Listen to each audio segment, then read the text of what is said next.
So for those who don't know me, I'm Eric. Kind of new at this, so cut me some slack. Yeah, I'm gonna take you through toes to bar. Toes to bar, really fun movement. Probably you guys have seen it in action, but fun gymnastics movement that works core, lats, shoulders, hip flexors.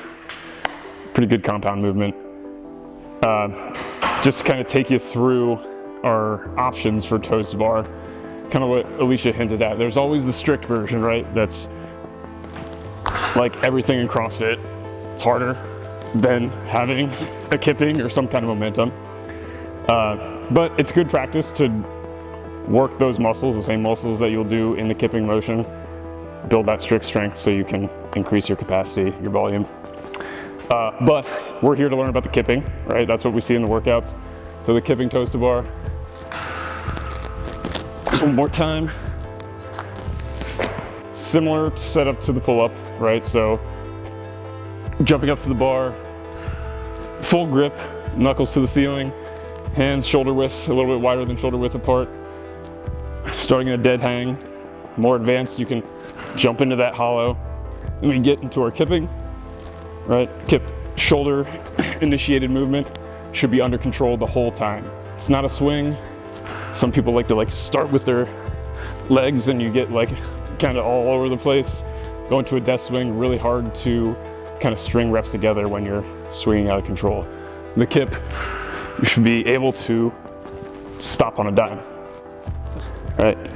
And a lot of that comes from keeping lats activated, keeping tight and long through.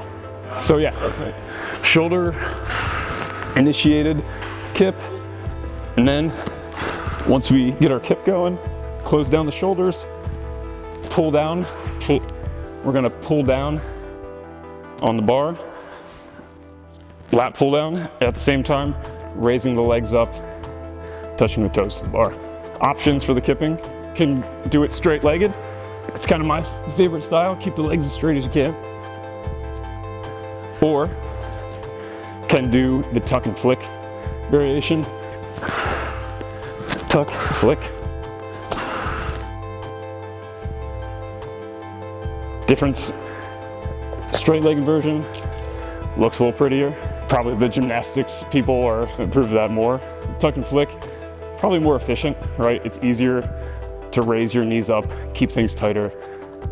Also from a mobility standpoint, it's a lot, if you're restricted by your hamstrings, it's a lot easier to kind of touch your toes to the bar if your knees are bent and you kick up than if you were to keep the legs fully extended.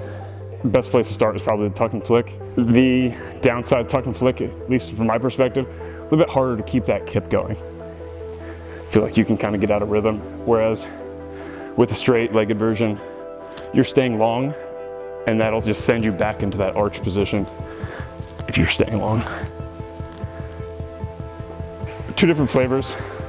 Try them both, see what works for you. So that's a general overview. 3 big tips when it comes to toes to bar. One is the kip, right? We just did spend a lot of time on the kip.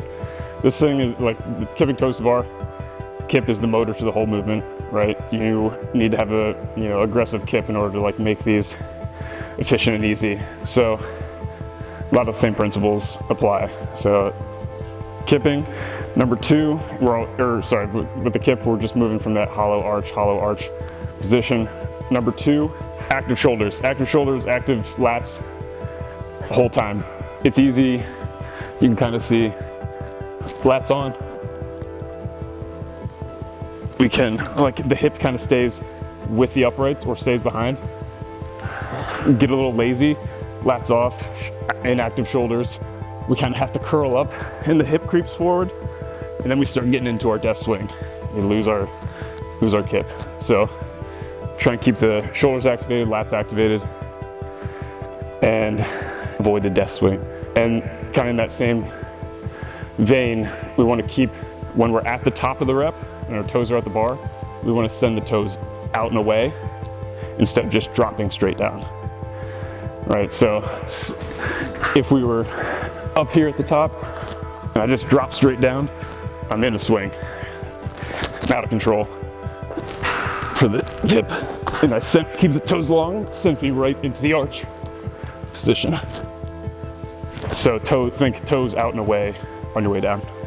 I think where a lot of people go wrong is that they don't pull into that arch as their feet come down. So they just let their feet fall, and that way they end up with their feet and shoulders on the same side of the bar. And that's where they get that full body swing that they don't know what to do with anymore. So you gotta, as your feet are as you're opening yourself up, think about bringing the chest forward, opening up the shoulders, and then pushing back away again as you go into the next one.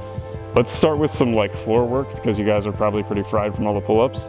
Thread the PVC through, and a couple variations. We're just doing a lat pull down. You can start with the knees down, a little bit of tension on the band, and you're just using the lats and bringing that down to the hips. Okay. Just to feel that lat.